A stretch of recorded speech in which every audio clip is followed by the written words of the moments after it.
ಒಬ್ಬ ವ್ಯಾಪಾರಸ್ಥನ ಜೇಬಿನಿಂದ ₹1 ನೆಲಕ್ಕೆ ಬಿದ್ದರೆ ತಕ್ಷಣ ತಗೊಂಡು ಸೇಬಿಗೆ ಹಾಕೋತಾನೆ. ಅದೇ ಒಬ್ಬ ರೈತ ಲಕ್ಷಾಂತರ ರೂಪಾಯಿ ಬೀಜ ಗೊಬ್ಬರವನ್ನ ಭೂಮಿ ತಾಯಿಯ ಮಡಿಲಿಗೆ ಸುರಿದು ಹಿಂದಕ್ಕೆ ಹೊಳ್ಳಿ ನೋಡದೆ ಎದೆ ಉಬ್ಬಿಸಿಕೊಂಡು ತನ್ನ ಮನೆ ಕಡೆ ಹೊರಟು ಹೋಗ್ತಾನೆ.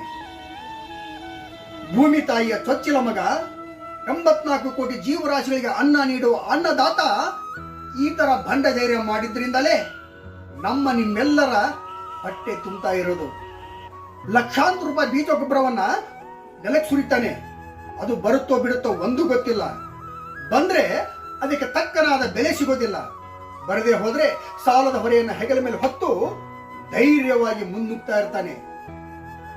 ಮೈಕ್ ಸಿಕ್ಕರೆ ರೈತ ರೈತ ರೈತ ರೈತ ಅಂತ ಗಂಟೆ ಗಂಟ್ಲೆ ತಾಸು ಗಂಟ್ಲೆ ಭಾಷಣ ಬಿಗಿಯೋ ಈ ನಮ್ಮ ಸಮಾಜದಲ್ಲಿ ರೈತನಿಗೆ ಬೆಲೆನೇ ಇಲ್ಲ. ಮೈಕಿನ ಮುಂದೆ ರೈತ ರೈತ ಅಂತ ಬೆಲೆ ಕೊಡ್ತಾರೆ, ಬೆನ್ನ ಹಿಂದೆ ಅವನ ಕತ್ತು ಕೊಯ್ತಾರೆ.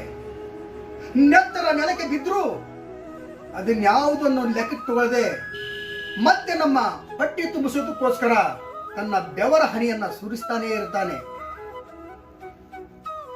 ಅಂತ ಭೂಮಿ ತಾಯಿ ಚೊಚ್ಚಿಲ ಮಗ ನೇಗಿಲ ಯೋಗಿಗೆ ತಮ್ಮೆಲ್ಲರ ಪರವಾಗಿ ನಮಸ್ಕಾರಗಳು. ಬೇಡ ಸ್ವಾಮಿ, ನಮಸ್ಕಾರ ಇದು ಚಿಕ್ಕ ಪದವಾಗುತ್ತೆ. ಅದಕ್ಕೋಸ್ಕರ ಅವರಿಗೆ ಶಿರಸಾಷ್ಟಾಂಗ ನಮಸ್ಕಾರಗಳು. ಜೈ ಭೂಮಿ ತಾಯಿ, ಜೈ ನೇಗಿಲ ಯೋಗಿ.